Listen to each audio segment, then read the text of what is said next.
understand this is a standardized system. Before they called it mind control, before they called it intelligence agencies, before they called it that, they called it secret societies.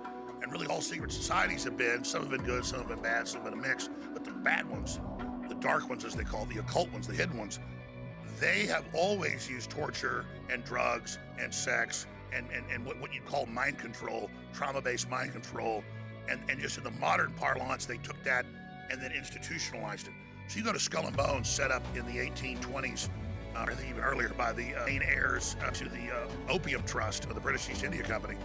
That's public knowledge that they set up Skull and Bones off of the Druidic and Germanic Druidic teachings. And we have this because the daughter of one of the members, when he was dying of cancer, gave it to his daughter, who was the head of the Department of Education then under Reagan, Charlotte Isby, who I interviewed many times. Her father was on it. They gave the information to Anthony Sutton, the Senate archivist, and who I knew very well, talked to many times. And so they were able to release it. So what they do at Skull and Bones is, this is the elites of the elites, is they pick them, they get in it, and then they basically by increment explain to them, you're going to become possessed by a god.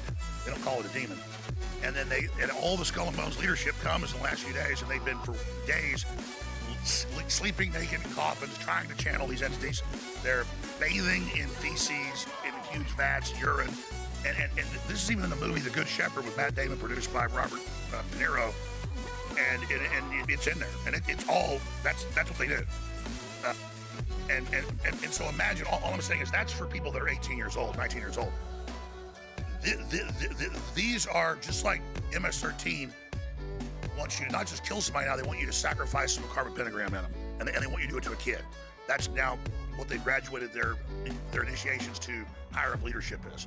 And so again, it's the same thing where it's a rite of passage. You got to do horrible things to prove yourself, and that's what this all is. And so that's how I was able to tell everybody that it's far worse than 14-year-old girls. They've just focused on them because here's the thing, I'm not against these women. They are victims. They were under Stockholm Syndrome, but Elon Musk is right. Here's the big secret.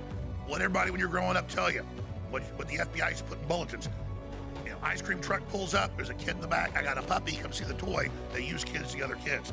The women that they've settled with and that are the victims and all this stuff, almost all of them are the women that ended up working for Epstein for years and years and years. Recruiting other young girls to come to him. Absolutely. $200, $100. Absolutely. You'll get paid. Absolutely.